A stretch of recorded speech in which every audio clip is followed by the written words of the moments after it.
Hi guys, Realme GT60. Realme ഇപ്പോൾ recently launch ചെയ്ത ഫോണാണ് റിയൽമി GT60. ഫസ്റ്റിൽ ഞാൻ ഇതിൻ്റെ പ്രൈസ് തന്നെ പറയാം, എന്നിട്ട് നമുക്ക് ഇതിൻ്റെ ഒരു ഡീറ്റെയിൽ റിവ്യൂവിലോട്ട് കിടക്കാം. ഇത് 4 വേരിയൻറ്റുകളിലാണ് റിയൽമി ഇറക്കിയേക്കുന്നത്. 8GB 128 256, 12GB 256, 512 എന്നീ 4 വേരിയൻറ്റ്. 8GB 128 ബേസ് സ്റ്റോറേജിന് 27,000 രൂപയാണ്. ഇൻക്ലൂഡിങ് ഓഫേഴ്സും എല്ലാം കഴിഞ്ഞിട്ടുള്ള പ്രൈസാണ്. 256GB 29,000 രൂപയും 12GB 256GB 31,999, 512 36,000 രൂപയാണ്. ഈ ഒരു പ്രൈസ് റേഞ്ചിലാണ് റിയൽമി ഇപ്പോൾ റീസെൻ്റ്ലി ഇപ്പോൾ ലോഞ്ച് ചെയ്തിരിക്കുന്നത്.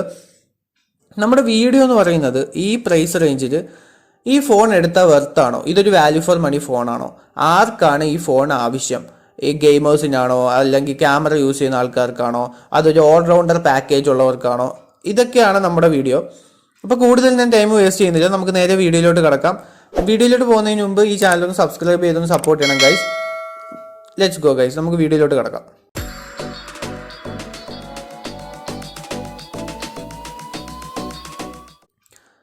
റിയൽമി GT60 നമുക്ക് മൂന്നായിട്ട് ഇതിനൊന്ന് താരതമ്യം ചെയ്യാം. ഫസ്റ്റിലെ ഇതിൻ്റെ ഡിസൈൻ ഈ ഒരു 27,000 രൂപയാണ് ഇതിൻ്റെ ഒരു ബേസ് സ്റ്റോറേജ് എന്ന് ഞാൻ പറഞ്ഞല്ലോ. ഈ 27,000 രൂപയ്ക്ക് ഒരു പ്ലാസ്റ്റിക് ഡിസൈനാണ് ഇതിൻ്റെ ഒരു റിയർ സൈഡ് പ്ലാസ്റ്റിക് ആണ്. അത് എനിക്കൊരു ഡിസപ്പോയിൻമെൻ്റ് ആയിട്ട് തോന്നി. കാരണം ഇത്രയും പ്രൈസും കൊടുത്തിട്ട് നമ്മളൊരു പ്ലാസ്റ്റിക് ഡിസൈൻ വരുമ്പോഴത്തേന് ആ ഒരു പ്രീമിയംനെസ് ഫീൽ ചെയ്യത്തില്ല. അതൊരു എനിക്ക് ഫസ്റ്റിലേ തോന്നിയ ഒരു നെഗറ്റീവായിട്ടാണ് റിയൽമിയുടെ തോന്നിയത്. ആ ബാക്ക് ഒന്ന് ഗ്ലാസ് ആക്കായിരുന്നു എന്ന് കുറച്ചൊരു അഭിപ്രായം ഉണ്ടായിരുന്നു. ആ ഗ്ലാസ് ആക്കിയായിരുന്നെങ്കിൽ, ഗ്ലാസ് ബോഡി ആയിരുന്നെങ്കിൽ കുറച്ചും കൂടി ഒരു പ്രീമിയംനെസ് ഫീൽ ചെയ്തായിരുന്നു. അല്ലാത്ത പക്ഷം അതിൻ്റെ ഡിസൈൻ അത് നിങ്ങളുടെ പേഴ്സണൽ ചോയ്സാണ്. എനിക്ക് അത്യാവശ്യം ഇഷ്ടപ്പെട്ട ഒരു ഡിസൈനാണ്. അത്യാവശ്യം കൊള്ളാം. പിന്നെ പ്രശ്നമെന്ന് വെച്ചാൽ സ്മഡ്ജസും കാര്യങ്ങളൊക്കെ വരും, ഫിംഗറും ഒക്കെ നല്ല രീതിക്ക് പതിയുന്നൊരു ഡിസൈനാണത്. അപ്പോൾ ഇതിൻ്റെ ഡിസൈൻ പോയിന്റ് ഓഫ് വ്യൂവിൽ ഞാൻ കുറച്ച് ഡിസപ്പോയിൻറ്റഡ് ആണ്. കാരണം ഈ പ്രൈസ് റേഞ്ചിൽ ഒരു ഗ്ലാസ് ബോഡി കൊടുക്കായിരുന്നു. പക്ഷെ മെയിനായിട്ടും ഗൈസ് ഇതിൻ്റെ ഡിസ്പ്ലേ, അതിൽ ഡിസപ്പോയിൻമെൻ്റ് ആവാൻ പറ്റത്തില്ല. കാരണം ഈ ഒരു പ്രൈസ് റേഞ്ചിൽ കൊടുക്കാവുന്നതിൽ വെച്ച് ഏറ്റവും ബെസ്റ്റ് ഡിസ്പ്ലേ ആണ് റിയൽമി കൊടുത്തേക്കുന്നത് ഈ ഫോണിൽ. ഇതിൻ്റെ ഡിസ്പ്ലേ ഇഞ്ച് വരുന്നത് 6.78 ഇഞ്ചാണ്. പിന്നെ ഇത് ഒരു 8 LTPO പാനൽ ഡിസ്പ്ലേ ആണ്. അമലഡ് പാനലാണ്. 1.5K റെസൊല്യൂഷൻ തരുന്ന ഒരു 3D കർവ്ഡ് ഡിസ്പ്ലേ ഉള്ള അമലഡ് പാനലാണ്. 120 Hz റിഫ്രഷ് റേറ്റും കാര്യങ്ങളൊക്കെ വരുന്നുണ്ട്. ഒരു top quality display. Gorilla Glass Victus 2ന്റെ പ്രൊട്ടക്ഷൻ വരുന്നുണ്ട്. മെയിനായിട്ട് ഇതിൻ്റെ ഹൈലൈറ്റ് 1600 നിറ്റ്സിൻ്റെ HBM ബ്രൈറ്റ്നസ്സും 6000 നിറ്റ്സിൻ്റെ പീക്ക് ബ്രൈറ്റ്നസ്സും വരുന്നുണ്ട്. 6000 നിറ്റ്സിൻ്റെ പീക്ക് ബ്രൈറ്റ്നസ് എന്ന് പറയുന്നത് നമുക്കൊരു ഫോണിൽ അത്രയൊന്നും കിട്ടത്തില്ല, അത് വേറെ സത്യം. ഈ 6000 നിറ്റ്സ് എന്നൊക്കെ പറച്ചിൽ മാത്രമേ ഉള്ളൂ. ചില ഏതെങ്കിലും HDR കോണ്ടന്റ് കാണുമ്പം ഒരു പീക്ക് ലെവലിൽ കിട്ടുന്ന ഒരു മാക്സിമം ബ്രൈറ്റ്നസ് ആണ് 6000 നിറ്റ്സ് ബ്രൈറ്റ്നസ് എന്ന് പറയുന്നത്. അതൊരു ഭയങ്കര എപ്പോഴും നമുക്കത് കിട്ടില്ല. നമുക്ക് മാക്സിമം ഒരു 1600 നിറ്റ്സിൻ്റെ ഒരു ബ്രൈറ്റ്നസ് ആ ഒരു ലെവലൊക്കെ ഡയറക്റ്റ് സൺലൈറ്റ് വിസിബിലിറ്റിയിലൊക്കെ കിട്ടാൻ ചാൻസ് ഉള്ളൂ. 6000 നിറ്റ്സ് ഒക്കെ വെച്ചിട്ട് നിങ്ങൾ ടോർച്ച് അടിച്ച് നോക്കുക, ആ ഒരു രീതിയൊന്നും നോക്കണ്ട. 6000 നിറ്റ്സ് എന്നൊക്കെ ഇവർ കമ്പനി തള്ളി കയറ്റുന്നതാണ്. നമുക്ക് 6000 നിറ്റ്സ് കിട്ടണമെങ്കിൽ എന്തെങ്കിലും HDR കണ്ടന്റിൻ്റെ ആ ഒരു ചെറിയൊരു പീക്ക് ടൈം, ആ ഒരു ടൈമിൽ മാത്രമേ അത് കിട്ടാൻ ചാൻസ് ഉള്ളൂ ഗൈസ്. അപ്പോൾ ഡിസ്പ്ലേയുടെ പോയിന്റ് ഓഫ് വ്യൂവിൽ നോക്കുവാണെങ്കിൽ ഒരു 27,000 രൂപയ്ക്ക് നിങ്ങളിത് വാങ്ങിക്കുവാണെങ്കിൽ ഡിസ്പ്ലേ പോയിന്റ് ഓഫ് വ്യൂവിലും മൾട്ടിമീഡിയ കൺസപ്ഷൻ വേറെ ലെവലായിരിക്കും. അതിനൊരു മാറ്റവും ഇല്ല. കാരണം അവർ തരാവുന്നതിൽ വെച്ച് അത്യാവശ്യം നല്ല ക്വാളിറ്റി, ടോപ്പ് ക്വാളിറ്റി ഡിസ്പ്ലേ ആണ് തന്നിരിക്കുന്നത്. LTPO പാനലാണ്. റിഫ്രഷ് റേറ്റ് 1 Hz മുതൽ 120 Hz വരെ വേരി ചെയ്യാൻ പറ്റും. പിന്നെ അതുപോലെ തന്നെ അത്യാവശ്യം നല്ല ബ്രൈറ്റ് ഡിസ്പ്ലേ ആണ്. വീഡിയോ ക്വാളിറ്റി അടിപൊളിയാണ്. HDR10ൻ്റെ ഡോൾബി വിഷൻ സപ്പോർട്ട് എല്ലാ കാര്യങ്ങളും തരുന്നുണ്ട്. കോണിംഗ് ഗൊറില്ല ഗ്ലാസിൻ്റെ ഏറ്റവും ലേറ്റസ്റ്റ് ആയിട്ടുള്ള വിക്ടസ് 2ന്റെ പ്രൊട്ടക്ഷൻ തന്നെ അവർ തരുന്നുണ്ട്. അപ്പോൾ എല്ലാം കൂടെ വെച്ച് നോക്കുമ്പോൾ display point of view display is good എന്ന് പറയാം. പിന്നെ ഇതിനകത്ത് ഡ്യുവൽ നാനോ സിമ്മാണ് വരുന്നത്. മെമ്മറി കാർഡ് എക്സ്പാൻഷൻ്റെ ഓപ്ഷൻ ഒന്നുമില്ല. പിന്നെ വെയിറ്റ് വരുന്നത് 191 ഗ്രാം വെയിറ്റ് ആണ് വരുന്നത്. 8.7 mm തിക്നെസ് ഉണ്ട്. കുറച്ച് തിക്കാണ്, എന്നാലും കുഴപ്പമില്ല. അത്യാവശ്യം ഒരു ഓവർ വെയിറ്റോ കാര്യങ്ങളോ ഒന്നും വന്നിട്ടില്ല ഗൈസ്. മെയിൻലി ഇതിൻ്റെ ഒരു ഹൈലൈറ്റ് എന്ന് പറയുന്നത് പെർഫോമൻസ് തന്നെയാണ്. പെർഫോമൻസ് ഇവർ യൂസ് ചെയ്തേക്കുന്ന ചിപ്സെറ്റ് കോൽക്കം സ്നാപ്ഡ്രാഗൺ 7+ Gen 3 എന്ന് പറയുന്ന കോൽക്കം ഇപ്പോൾ റീസെൻ്റ്ലി പുറത്തിറക്കിയ ഒരു പ്രോസസ്സർ തന്നെയാണ്. ഇന്ത്യ ഫസ്റ്റ് എനിക്ക് തോന്നുന്നു 7+Gen 3 തന്നെയാണെന്ന് തോന്നുന്നു ഇവരുടെ ഈ റിയൽമി GT 6T അങ്ങനെയാണെന്നാണ് എനിക്ക് തോന്നുന്നത്. കാരണം വേറെ ഫോണുകളിലൊന്നും 7+Gen 3 വെച്ചിട്ടുള്ള ഫോണുകളൊന്നും ഞാൻ കണ്ടിട്ടില്ല ഇതുവരെ. അപ്പോൾ ഈ ഒരു പ്രോസസ്സർ എന്ന് പറയുന്നത് നമ്മൾ അണ്ടർ എസ്റ്റിമേറ്റ് ചെയ്യേണ്ട പ്രോസസ്സർ അല്ല. കാരണം നമ്മൾ 7+Gen 3 എന്നൊക്കെ കേൾക്കുമ്പോൾ നമ്മൾ വിചാരിക്കും ഒരു 7th ജനറേഷൻ ചിപ്സെറ്റ് ആയിരിക്കും എന്ന് വിചാരിക്കും. പക്ഷെ അല്ല, ഈ 7+Gen 3 എന്ന് പറയുന്ന ഒരു ചിപ്സെറ്റ് 8th ജനറേഷൻ ചിപ്സെറ്റ് ആണ്. 8th ജെന്നിൻ്റെ ഒരു ലെവൽ പെർഫോമൻസ് കിട്ടും. അതായത് 8+Gen 3യുടെ തൊട്ട് താഴെ നിൽക്കുന്ന 8th Gen 3യുടെ തൊട്ട് പിറകെ നിൽക്കുന്ന ചിപ്സെറ്റാണ് 7+Gen 3. 8th Gen 2-നെക്കാട്ടിലും കുറച്ചും കൂടെ ചില സമയങ്ങളിൽ കുറച്ചും കൂടെ പീക്ക് ലെവൽ പെർഫോമൻസ് തരാൻ കഴിയുന്ന ഒരു ചിപ്സെറ്റ് തന്നെയാണ്. കാരണം ഇതിനകത്ത് കോർട്ടെക്സിൻ്റെ X4 എന്ന് പറയുന്ന ലേറ്റസ്റ്റ് മോഡവും കാര്യങ്ങളൊക്കെയാണ് ഇവർ യൂസ് ചെയ്തിരിക്കുന്നത്. അത്യാവശ്യം പവർ എഫിഷ്യൻസി കോറുകളൊക്കെ അത്യാവശ്യം നല്ല രീതിക്ക് യൂസ് ചെയ്യുന്നുണ്ട്. സോ ഇതിൻ്റെ ഒരു പെർഫോമൻസ് എന്ന് പറയുന്നത് 1.5 മില്യൺ 22 സ്കോറും കാര്യങ്ങളൊക്കെ വരുന്നുണ്ട്. അത്യാവശ്യം സ്റ്റെബിലിറ്റി ഉള്ള ഒരു പ്രോസറാണ്.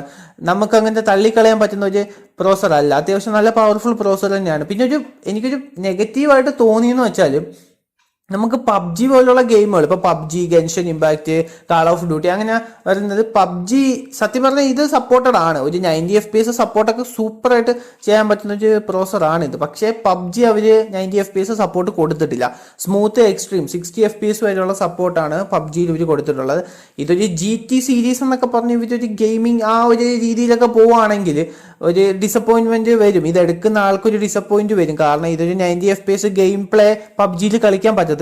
അല്ലാത്ത പക്ഷം പെർഫോമൻസിൽ ഒരു ലെവൽ സാധനം തന്നെയാണ്. അത്യാവശ്യം നല്ല രീതിക്കുള്ള നിങ്ങൾക്ക് ഡെയിലി യൂസിനാണെങ്കിലും അത്യാവശ്യം ഗെയിമിങ്ങിനാണെങ്കിലും എല്ലാ കാര്യങ്ങൾക്കും ഈ ഒരു പ്രോസസ്സർ സൂപ്പർ പ്രോസസ്സറാണ്. അപ്പോൾ ഗൈസ്, ഇതൊക്കെയാണ് നമ്മുടെ ഒരു ഡിസ്പ്ലേ പോയിന്റ് ഓഫ് വ്യൂവും പെർഫോമൻസും കാര്യങ്ങളൊക്കെ വരുന്നത്. പിന്നെ ഇത് മെയിൻലി ഡ്യുവൽ സ്റ്റീരിയോ സ്പീക്കർ വരുന്നുണ്ട്. അതുകൊണ്ട് തന്നെ മൾട്ടിമീഡിയ കൺസെപ്ഷൻ സൂപ്പറാണ്. കാരണം ഇതിൻ്റെ സ്റ്റീരിയോ സ്പീക്കർ അത്യാവശ്യം നല്ല ക്വാളിറ്റിയുള്ള സ്റ്റീരിയോ സ്പീക്കർ ആണെന്നാണ് എൻ്റെ ഒരു വിശ്വാസം. അതിനൊരു കാരണമുണ്ട്. കാരണം ഇതിനു മുമ്പ് ഇറങ്ങിയ GT Neo 3T ഒക്കെ ഈ സ്പീക്കർ ക്വാളിറ്റിയൊക്കെ അടിപൊളിയായിരുന്നു. അടിപൊളി എന്ന് വെച്ചാൽ നല്ല ഇമേഴ്സീവ് എക്സ്പീരിയൻസ് ആയിരുന്ന ഒരു ക്വാളിറ്റിയാണ്. കാരണം ഇതിനകത്ത് ഇവർ ഹൈറസ് ഓഡിയോ സപ്പോർട്ടും കാര്യങ്ങളൊക്കെ കൊടുക്കുന്നുണ്ട്. പിന്നെ ഇതിൻ്റെ ഒരു പെർഫോമൻസിനകത്ത് കുറച്ചും കൂടെയൊക്കെ നമുക്കൊരു ഹീറ്റും കാര്യങ്ങളൊക്കെ വരാതിരിക്കാൻ വേണ്ടി ഇവരൊരു വേപ്പർ ചേമ്പർ കൂളിംഗ് ഒക്കെ കൊടുക്കുന്നുണ്ട്. പിന്നെ മെയിൻലി പറയാനുള്ളത് ഇത് ഒരു 4nm ചിപ്സെറ്റ് ആണ്. ഈ സ്നാപ്ഡ്രാഗൺ 7+Gen 3 ഒരു ഗെയിമിംഗ് എന്ന് ഞാൻ പറയത്തില്ല. എന്നാലും നിങ്ങൾക്ക് അത്യാവശ്യം ഒരു ഗെയിം കളിക്കണമെങ്കിലും അത്യാവശ്യം നിങ്ങൾക്കൊരു മൾട്ടിമീഡിയ കൺസെപ്ഷനും കാര്യങ്ങൾക്കൊക്കെ ആണെങ്കിൽ 27,000 രൂപയ്ക്ക് 8GB 128 സ്റ്റോറേജ് ഉള്ള വേരിയൻ്റ് എടുക്കണമെന്നും പറഞ്ഞുകൊണ്ട് ഒരു നഷ്ടവും വരാൻ പോകുന്നില്ല. അത്യാവശ്യം നല്ല വാല്യൂ ഫോർ മണി ഫോൺ തന്നെയാണ്. പിന്നെ ഗൈസ്, മെയിൻലി ഇതിൻ്റെ ഒരു ബാറ്ററി കമ്പാർട്ട്മെന്റ് വരുമ്പോഴത്തേന് 5500 mAh ബാറ്ററി ഉണ്ട്. അതുകൊണ്ട് തന്നെ അത്യാവശ്യം നല്ല രീതിക്ക് ബാറ്ററി നിൽക്കും. പിന്നെ ഇതൊരു പവർ എഫിഷ്യൻസി ഉള്ള പ്രോസറാണ്. അത്യാവശ്യം നല്ല ഒപ്റ്റിമൈസ്ഡ് പ്രോസറാണ്. അതുകൊണ്ട് നല്ല രീതിക്ക് ബാറ്ററി ബാക്ക് നിൽക്കും. പിന്നെ അത് മാത്രമല്ല, ഇത് 120 വാട്ടിൻ്റെ ഫാസ്റ്റ് ചാർജിങ് സപ്പോർട്ടുണ്ട്. അതുകൊണ്ട് ഒരു 10-15 മിനിറ്റ് കൊണ്ട് ഫാസ്റ്റ് ചാർജിങ് ഇതും.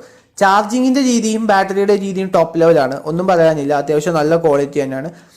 പിന്നെ മെയിൻ ഘടകം എന്ന് പറയുന്നത് ക്യാമറ എന്ന് പറയുമ്പം നമുക്കൊരു ഹാർഡ്വെയർ കമ്പാരിസൺ നോക്കുവാണെങ്കിൽ 50 MB f1.9 അപ്പറേച്ചറിൽ ഉള്ള ഒരു ക്യാമറയാണ് ഇവർ മെയിൻ പ്രൈമറി ആയിട്ട് കൊടുത്തേക്കുന്നത്. അതിനകത്ത് OISൻ്റെ സപ്പോർട്ടുണ്ട്. പിന്നെ ഒരു 8 MB ഒരു വൈഡ് ആംഗിൾ ക്യാമറ കൊടുത്തിട്ടുണ്ട്. ഈ 8 MB വൈഡ് ആംഗിൾ ക്യാമറ കുറച്ചും കൂടെ ഒന്ന് അപ്ഗ്രേഡ് ചെയ്ത് ഒരു 13 MB ഒക്കെ കൊടുത്തായിരുന്നെങ്കിൽ കുറച്ചും കൂടെ വൈഡ് ആംഗിൾ ക്യാപ്ചർ ക്വാളിറ്റിയും കൂടെ കുറച്ചും കൂടെ ഇമ്പ്രൂവ് ചെയ്യായിരുന്നു. ക്യാമറ ക്വാളിറ്റി പൊതുവെ റിയൽമി ക്യാമറ ക്വാളിറ്റികളൊക്കെയാണ് റിയൽമി തരുന്നത്. അല്ലാതെ മോശം, അങ്ങനെ തീരെ മോശം എന്ന് പറയാൻ പറ്റൂല. പ്രത്യേകിച്ച് ഈ GT സീരീസ് അവർ അത്യാവശ്യം നല്ല ക്യാമറ ക്വാളിറ്റി മെയിൻറ്റെയിൻ ചെയ്യുന്നുണ്ട്. അപ്പം ഇതും എന്തായാലും അത്യാവശ്യം നല്ല ക്യാമറ ക്വാളിറ്റി ആയിരിക്കും എന്നാണ് ഒരു വിശ്വാസം. എന്തായാലും ഇതിൻ്റെ ക്യാമറ സാമ്പിൾസും കാര്യങ്ങളൊന്നും എനിക്കിപ്പം നിലവിൽ പറ്റത്തില്ല. കാരണം ഇതൊരു റിവ്യൂ മാത്രമാണ്. അതുമാത്രമല്ല, ഇത് ഒരു കാരണവശാലും എനിക്ക് എടുത്തുനിന്ന് റിവ്യൂ ഒന്നും ചെയ്യാനുള്ളൊരു ഇതില്ല. നിങ്ങളുടെ സപ്പോർട്ട് ഉണ്ടെങ്കിൽ ഞാൻ ഇത് വാങ്ങിച്ച് റിവ്യൂ ചെയ്യുന്നതായിരിക്കും. പിന്നെ ഇതിൻ്റെ ഒരു വീഡിയോ കേപ്പബിലിറ്റി എന്ന് പറയുന്നത് 4K 30ലും 60ലും നമുക്ക് ബാക്ക് ക്യാമറയിൽ ഷൂട്ട് ചെയ്യാൻ പറ്റും. ഫ്രണ്ട് ക്യാമറയും അത്യാവശ്യം നല്ല ക്യാമറ ക്വാളിറ്റി ആണെന്നാണ് എൻ്റെ ഒരു വിശ്വാസം. കാരണം റിയൽമി അങ്ങനെ ഞങ്ങൾ ഡിസപ്പോയിൻ്റ് ആക്കത്തില്ല നമ്മളെ. 32 MB ഒരു ഫ്രണ്ട് സെൽഫി ക്യാമറയാണ് വെച്ചിരിക്കുന്നത്. അതിനകത്തും 4K 30 FPS നമുക്ക് ഷൂട്ട് ചെയ്യാൻ പറ്റും. അതൊരു വലിയ കാര്യമാണ്. ഇപ്പം പല ബ്രാൻഡുകളും ഒരുപാട് പൈസ കൊടുത്തിട്ട് നമുക്ക് ഫ്രണ്ട് ക്യാമറയിൽ 4K 30 FPS ഷൂട്ടിങ് തരത്തില്ല. ഇപ്പോഴും 1080p തന്നെ നിൽക്കുക. അതിന് റിയൽമിക്ക് ഒരു ഹാറ്റ്സ് ഓഫ് ആണ്. കാരണം അവർ 30 FPS തരുന്നുണ്ട് 4K, at least 4K 30 FPS front camera തരുന്നുണ്ട്. അതൊരു നല്ല കാര്യമാണ് ഗൈസ്. ഇതൊക്കെയാണ് നമ്മുടെ മെയിൻ ആയിട്ടും ഇതിനെക്കുറിച്ചുള്ള ഒരു ഡീറ്റെയിൽ വീഡിയോ. ഇതിൻ്റെ ഒരു ഡിസ്പ്ലേ പോയിന്റ് ഓഫ് വ്യൂ ആണെങ്കിലും ഡിസൈൻ ആണെങ്കിലും ഇതിൻ്റെ ചിപ്സെറ്റ് ഒക്കെ ആണെങ്കിലും ബാറ്ററി ആണെങ്കിലും എല്ലാം ഒരു ഓൾറൗണ്ടർ പാക്കേജ് ഫോണാണ്. അല്ലാതെ ഭയങ്കര ഒരു ഹൈ പെർഫോമൻസ് തരുന്ന ആ ഒരു റേഞ്ച് ഒന്നും അല്ല, ഒരു ഓൾറൗണ്ടർ ഫോൺ അങ്ങനെയാണ് ഇതിനെ കണക്കാക്കുന്നത്. മെമ്മറി കാർഡ് എക്സ്പാൻഷൻ പറ്റൂല. പിന്നെ മെയിൻലി ഇതിൻ്റെ 128 UFS 3.0യും 256 തൊട്ടുള്ള വേരിയന്റുകളിൽ 4.0 വരുന്നുണ്ട്. പിന്നെ ഇതിന് മെയിനായിട്ടും ഇതിൻ്റെ വേറെ സ്പെഷ്യൽ ആയിട്ടുള്ളത് Wi-Fi 6 വരുന്നുണ്ട്. ബ്ലൂടൂത്ത് വെർഷൻ 5.4 തന്നെ കൊടുക്കുന്നുണ്ട്. NFC ഉണ്ട്, IR ബ്ലാസ്റ്റർ വരുന്നുണ്ട്. പിന്നെ ടൈപ്പ് സി പോർട്ടാണ്. ടൈപ്പ് സി പോർട്ട് 2.0 ആണ്. 3.1 കിട്ടത്തില്ല. കാരണം നമ്മൾ 3 ഇല്ലാത്തതുകൊണ്ട് നമുക്ക് ലൈവ് സ്ട്രീമിങ്ങും കാര്യങ്ങളൊന്നും നടക്കത്തില്ല. പിന്നെ ഗൈസ് ഇതിനകത്ത് റിയൽമിയുടെ തന്നെ സ്പെഷ്യൽ ആയിട്ടുള്ള എയർ ഗസ്റ്റേഴ്സ് അങ്ങനത്തെ കുറച്ച് കാര്യങ്ങളൊക്കെ ചെയ്തിട്ടുണ്ട്. അത്യാവശ്യം ഒരു ഫീച്ചർ റിച്ച് ആയിട്ടുള്ള ഫോണാണ്. പിന്നെ ഗൈസ് പറയാൻ മറന്നുപോയി ഇതിൻ്റെ OS. അതെനിക്ക് പ്രത്യേകിച്ച് പറയാനില്ല. കാരണം ഒരു പരസ്യക്കടയെന്ന് വേണമെങ്കിൽ പറയാം. ഒരു ലോഡ് പരസ്യങ്ങളൊക്കെ കുത്തി നിറച്ച് കൊണ്ടുവരുന്നുള്ളൊരു UI ആണ് ഇവരുടെ Realme UI. Realme UI 5.0 Android version 14 തന്നെയാണ് വരുന്നത്. പിന്നെ 3 വർഷത്തെ സോഫ്റ്റ്വെയർ അപ്ഡേഷനും 4 വർഷത്തെ സെക്യൂരിറ്റി അപ്ഡേഷനും കിട്ടുന്നുണ്ട്. സോ ആ ഒരു കാര്യത്തിലും ഏകദേശം അടിപൊളിയാണ്. പിന്നെ ഇവർ സോഫ്റ്റ്വെയർ കുറച്ച് നല്ല രീതിക്ക് ഒന്ന് മെരുക്കിയെടുത്ത് പണിയാനുണ്ട്. അല്ലാതെ ഇവർ ഈ സോഫ്റ്റ്വെയറിൽ ഇങ്ങനെ ബ്ലോട്ട് വൈസും ആഡ്സും കൊണ്ടുവന്ന് കുത്തി നിറച്ച് ശോകമാക്കുവാണ്. റിയൽമി UI എന്ന് പറയുന്നത് ആൾക്കാർക്ക് ഇങ്ങനെ പരസ്യക്കട കൂട്ടാക്കുക ഇവർ ഗൈസ്. അപ്പോൾ ഇതൊക്കെയാണ് നമ്മുടെ ഒരു റിയൽമി GT60യുടെ ഒരു ഡീറ്റെയിൽ റിവ്യൂ. ഈ ഫോൺ എങ്ങനെയുണ്ടെന്ന് ചോദിച്ചാൽ, ഇപ്പം നിങ്ങളൊരു അത്യാവശ്യം ഗെയിം കളിക്കുന്ന ഒരാളാണ്, എനിക്കെന്നാൽ അത്യാവശ്യം നല്ലൊരു ഫോട്ടോഗ്രാഫി ഉണ്ട്, ക്യാമറയ്ക്ക് അത്യാവശ്യം ഇമ്പോർട്ടൻ്റ് വേണം, പിന്നെ നല്ല മൾട്ടിമീഡിയ കൺസെപ്ഷൻ വേണം, നല്ല രീതിക്കുള്ള ബാറ്ററി ബാക്കപ്പ് വേണം, എന്നാൽ ഭയങ്കര പെർഫോമൻസ് ഒന്നും വേണ്ട, എന്നാൽ എനിക്ക് ഭയങ്കര ഗെയിമിംഗ് ഒന്നും കളിക്കേണ്ട, അത്യാവശ്യം ഗെയിം കളിച്ചാൽ മതി, എന്നാൽ ഒരു എബോ ആവറേജ് ഗെയിമും കളിക്കണം, അങ്ങനെയുള്ളവർക്കുള്ള ഫോണാണിത്. അല്ലാതെ ഒരു ഗെയിമിംഗ് ഫോൺ എന്ന രീതിയിൽ നമുക്ക് ഈ ഫോണിനെ അങ്ങ് ചൂസ് ചെയ്യാൻ പറ്റത്തില്ല. കാരണം ഈ ഒരു പ്രൈസ് റേഞ്ചിൽ അത്യാവശ്യം നല്ല രീതിക്കുള്ള ഗെയിമിംഗ് ഫോണുകൾ കിട്ടുന്നുണ്ട്. കാരണം ഇൻഫിനിക്സിൻ്റെ ഇന്നലെ ലോഞ്ചായ ഇൻഫിനിക്സിൻ്റെ ഫോൺ കിട്ടുന്നുണ്ട്, GT20 Pro കിട്ടുന്നുണ്ട്. അത് അത്യാവശ്യം നല്ല ഫോണാണ്. അതിൽ ഗെയിമിംഗ് ഓറിയൻറ്റഡ് ഫോണാണ്. കുറച്ച് ഗെയിമിംഗ് ഫീച്ചറുകളും കാര്യങ്ങളൊക്കെ വരുന്നുണ്ട്.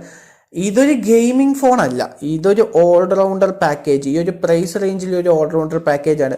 ഈ ഒരു പ്രൈസ് റേഞ്ച് ഇതൊരു വാല്യൂ ഫോർ മണി തന്നെയാണ്. കാരണം ഇത് അത്യാവശ്യം നല്ല രീതിക്കുള്ള ഫീച്ചർ റിച്ച് ആയിട്ടുള്ള ഫോണാണ്. അത്യാവശ്യം നല്ല രീതിക്കുള്ള മൾട്ടിമീഡിയ കൺസെപ്ഷൻ എല്ലാ കാര്യങ്ങളും ഇതിനകത്ത് വരുന്നുണ്ട്. അതുകൊണ്ട് തന്നെ ഒരു ഓൾറൗണ്ടർ പാക്കേജ് ഫോണാണ്. ഈ ഒരു പ്രൈസ് റേഞ്ചിന് ഈ ഫോൺ എടുത്തെന്ന് പറഞ്ഞുകൊണ്ട് നമുക്കൊരു ഡിസപ്പോയിൻമെൻറ്റ് വരത്തില്ല. അത്യാവശ്യം നല്ല വാല്യൂ ഫോർ മണി ഫോണാണ് ഗൈസ്. ഇതൊക്കെയാണ് നമ്മുടെ വീഡിയോ റിയൽമി GT60. ഞാൻ വിചാരിക്കുന്നു നിങ്ങൾക്ക് എല്ലാ കാര്യങ്ങളും ക്ലിയർ ആയിട്ടുണ്ടെന്ന് ഞാൻ വിചാരിക്കുന്നു. എന്തെങ്കിലും ഡൗട്ടോ അങ്ങനെ എന്തെങ്കിലും ഉണ്ടെങ്കിൽ കമൻറ്റ് ബോക്സിൽ ഇട്ടാൽ ഞാൻ അതിന് റിപ്ലൈ തരുന്നതായിരിക്കും. ഞാൻ കാര്യങ്ങളൊക്കെ പറഞ്ഞ് നിങ്ങൾക്ക് ഡീറ്റെയിൽ ആയിട്ട് തരാം. പിന്നെ എന്തെങ്കിലും പോരായ്മകളോ എന്തെങ്കിലും വീഡിയോയ്ക്ക് ഉണ്ടെങ്കിൽ ഒന്ന് കമൻറ്റ് ഇട്ടേക്കണം. അപ്പോൾ ഇതൊക്കെയാണ് ഗൈസ് നമ്മുടെ വീഡിയോ. ഓക്കെ ഗൈസ്, ഇതൊക്കെയാണ് നമ്മുടെ വീഡിയോ. അപ്പോൾ നമുക്കിനി അടുത്തൊരു വീഡിയോയിൽ കാണാം ഗൈസ്. ചാനലൊന്ന് സബ്സ്ക്രൈബ് ചെയ്ത് സപ്പോർട്ട് ചെയ്യാൻ മറക്കല്ല്. അപ്പോൾ ബൈ ഗൈസ്. ഓക്കെ.